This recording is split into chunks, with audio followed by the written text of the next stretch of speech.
Welcome to my brand new channel, PTC Creo Essentials. My name is Brett. I'm a mechanical engineer and a long-time Creo user. I'm going to begin my videos by taking you through the absolute essentials of getting started in Creo. It can be a little bit daunting at first, but if you follow my best practices, you will really pick this up quickly. It really is a very intuitive program. It's very easy to use once you know the basics. Once I get past some videos making the basics, I'll go into more intermediate level features, and then down the track I'll delve into some of the more advanced aspects of the program. Now, if you get something out of my videos, please subscribe to the channel and hit the like button on the video. It really does make the difference. So we'll get started with the working directory and selecting a working directory. Now, this basically just selects a folder that you have pre-made. So I've already made a folder in my desktop. Here we go, here it is here, PTC Creo Essentials YouTube stuff. So you should go and make your own folder somewhere that you like to put it. Put your part files and anything you're making here, click into it, and then click OK. Now, when you go to open something, or if you want to save something, what you do is you select your working directory and it opens up to the file that you've chosen. So here we go, I'll click into desktop again and then click back into the working directory. You can see it opens to the file that I've chosen. And from here you can open files, save files. It's a really good time saver, and it's just a nice habit to get into. So that's first. Now we'll start and we'll open a new part file. So we'll go to new, click on that, and you'll see this little directory comes up. Gives us a few options. The main ones are part. See, solid is already pre-selected in part as well. That's the most common one. Also has assembly, manufacturing, drawing. We won't worry about those getting started. We'll just open a part file. This is what you'll do most of the time. So we need to give it a file name. I'll call this beginner vid 1. Keep in mind when you're doing your part names, you can't have spaces. I just put a space in then. Click OK, it says that's an illegal character, so no spaces. I use underscores to get around that, and that works. Now, you want to uncheck the use default template, click OK. That'll give us a look at our options for our template. So by default, it's set to inch, pound, seconds, part solid, ABS, which is absolute. That's a temperature reference, so absolute in Kelvin as opposed to relative here, which is degrees Celsius or Fahrenheit. But you won't be really worried about that if you're a beginner. All you're worried about is the inches, or down here we have millimeters as well. Now, we're going to create a part, so we don't want to, this is a harness, we have a mold component there. We want to make a part, so I always choose MMNS, which is millimeters, Newton seconds, part solid, absolute. Now, if you're in inches, I would choose, where are we? Inch, pound, second, part solid, absolute. Choose that one. That is the default one anyway, so if you didn't uncheck that box previously, it would have opened in this. But it's good to uncheck that box and get into a habit of ticking these and understanding what they are. So here we go, click OK. And it opens up our main sketching panel.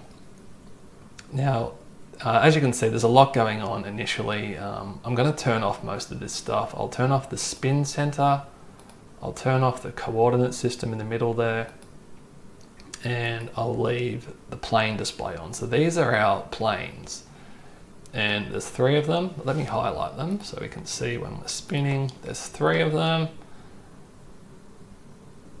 All in all three three-dimensional directions. So planes are ultra important to understand. They're going to be what you're sketching on initially. I'll close these 2 and I'll show you. Let's just hide them. I've left the front plane open now. Think of a plane as a sheet of paper that you can sketch on. That essentially is what it is. So I've selected the front plane. If I now go up to the interface up here and click sketch, you'll see it allows me to sketch on that plane that I've selected. Now, just to show you how we can sketch something on there, just do a circle. I can sketch on that front plane. Now we'll get out of here. Now, if I didn't have a plane selected, I've just unselected that then, and I hit sketch. Creo says, I don't know where you want to sketch, you need to tell me. You need to define what you're sketching on. So again, I'll click the front plane from over here, which this is our model tree, by the way. Click the front plane and then click sketch. And it allows us to do the same thing again. We can sketch in here and we can start to build something. And we'll get out of that. So planes are ultra important to understand. You need to define something to sketch on. And initially, you're always going to sketch on a plane at first. I might just take you through one more thing getting started. Actually, look, we'll actually save the part at this stage. So if we go up here, you'll see this little disk. Click that, and that will save now. Again, I want to save into the working directory. The file name is already there because I've already chosen that, begin in vid1, and click OK. And that saves that part into the folder that you wanted it to. Now, I should also say, this is a good time to say this. If you don't have a mouse with a middle control button, middle scroll button, and a clicker, get one.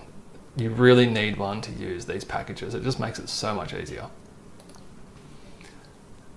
Look, we might click up this little sort of sub interface here. Very important. There's a lot going on up here. But this one is our saved orientations. And if I click standard orientation, kind of puts it into that standard. Let's do it again. It didn't do that very well. There we go. If I click front, it comes into the front plane. See if I click the front plane there, it shows. So it's spinning. There we go. Let me just select all those again and we can watch them spin. So at this point, because I have the spin center turned off, this is the spin center here. It's at the center of all three planes. This actually, when you press the middle mouse button, it makes the plane spin around that spin center. In any direction I go, it will spin around the center. But if I turn the spin center off, now it will spin around the point that I have the cursor pointed at. So I've got the cursor over here now, middle mouse button down and spin it. You see it will spin around where the cursor was pointed. Do the same over here. We'll spin around that part now, all the way around. So that's another little simple thing you need to understand. Spin center on, again, it'll just spin around that middle part. And I think I'll leave it at that for a beginner vid. Next vid, we'll probably get into sketching something, fairly simple, understand extrude, and how to actually start building. Okay, thanks for watching.